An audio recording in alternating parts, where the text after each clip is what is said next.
بسم اللہ الرحمن الرحیم۔ السلام علیکم ناظرین۔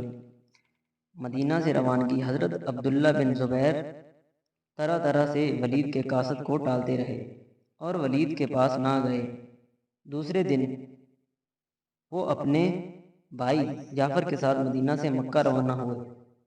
ولید کے علماء نے انہیں بڑا تلاش کیا مگر وہ بھی نہ مل سکے۔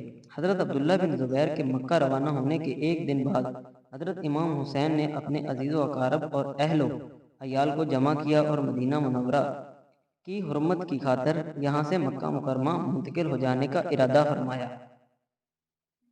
گھر والوں کو تیار کا حکم دے کر آپ مسجد نبی صلی اللہ علیہ وآلہ وسلم میں اپنے نانا جان کے روزہ اقدس پر حاضر ہوئے، نوافل ادا کیے اور دست بدستہ سلام عرض کیا۔ آپ رضی اللہ تعالی عنہ کی آنکھوں سے بے اختیار آنسو جاری ہو گئے۔ گنبد خضرا کے مکین صلی اللہ علیہ وآلہ وسلم سے جدائی کے خیال سے آپ پر رکت طاری کر دی۔ اس شہر مبارک میں آپ نے اپنی عمر کا زیادہ حصہ گزارا۔ اس شہر کی معطر اور پر نور فضاؤں میں آپ رضی اللہ تعالی عنہ اپنے بچپن سے لے کر ابھی تک سانس لیتے آ رہے ہیں۔ مدینہ منورہ سے دوری اور آپ کے لیے بہت مشکل تھی۔ یہ واقعہ 4 شعبان 60 ہجری کا ہے کہ جس وقت آپ نے مدینہ منورہ سے مکہ معظمہ کی طرف روانہ ہوئے۔ حضرت محمد بن حنیفہ کا مشورہ حضرت محمد بن حنیفہ کے سوا تمام خاندان نے آپ کے ساتھ مدینہ منورہ سے مکہ معظمہ ہجرت فرمائی۔ حضرت محمد بن حنیفہ نے آپ سے کہا کہ بھائی، آپ تمام اہل زمین پر سے بڑھ کر مجھے عزیز ہیں۔ میرا مشورہ ہے کہ آپ شہروں میں سے کسی ایسے شہر میں قیام نہ کریں، دیہات اور ریگستانوں میں قیام فرمائیں۔ لوگوں کے پاس اپنے قاصد بھیج کر انہیں اپنی بیعت کی دعوت دیں۔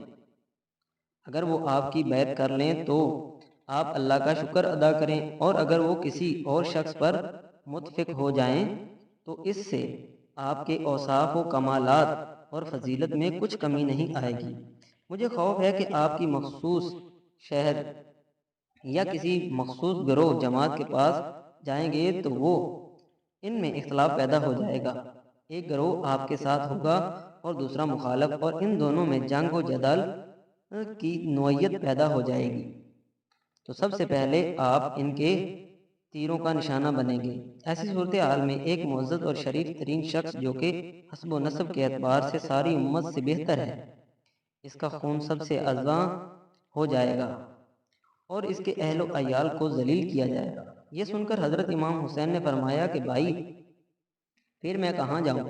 تو محمد بن حنیفہ نے کہا کہ آپ مکہ چلے جائیں، اگر وہاں آپ کو اطمینان ہو جائے تو ٹھیک ہے، اگر نہ ہو تو پھر آپ ریگستان کی طرف نکل جائیں، ایک مقام سے دوسرے مقام کی طرف منتقل ہوتے رہیں اور لوگوں کے بدلتے ہوئے خیالات دیکھتے رہیں، آپ کسی نہ کسی نتیجے پر پہنچ جائیں گے، کیونکہ جب واقعات سامنے آتے ہیں تو رائے بھی صحیح ہو جاتی ہے۔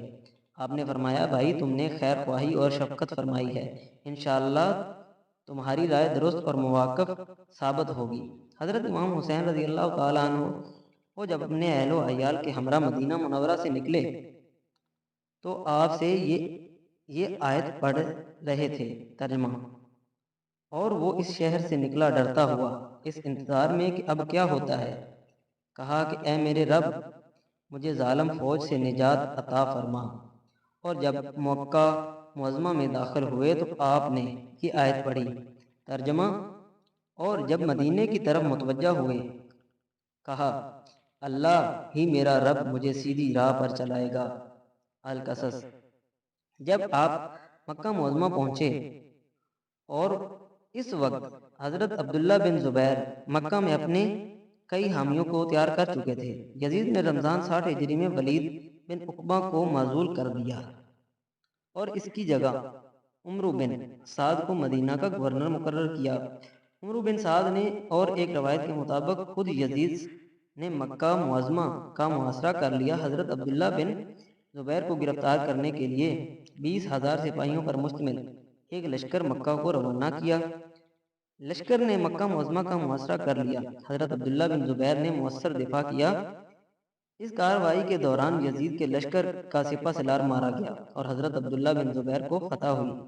حضرت امام حسین اس معرکے میں حرمت کعبہ کے پیش نظر شریک نہ ہوئے اور الگ تھلگ رہے، کیونکہ جب آپ مکہ پہنچے اور وہاں کے لوگوں کو آپ کی تشریف آوری کی خبر ہوئی تو جوگ در جوگ لوگ آپ کی خدمت میں آنے لگے اور زیارت کا شرف حاصل کرنے لگے۔ آپ مکہ میں اپنا ایک پناہ گزین حیثیت سے مقیم رہے۔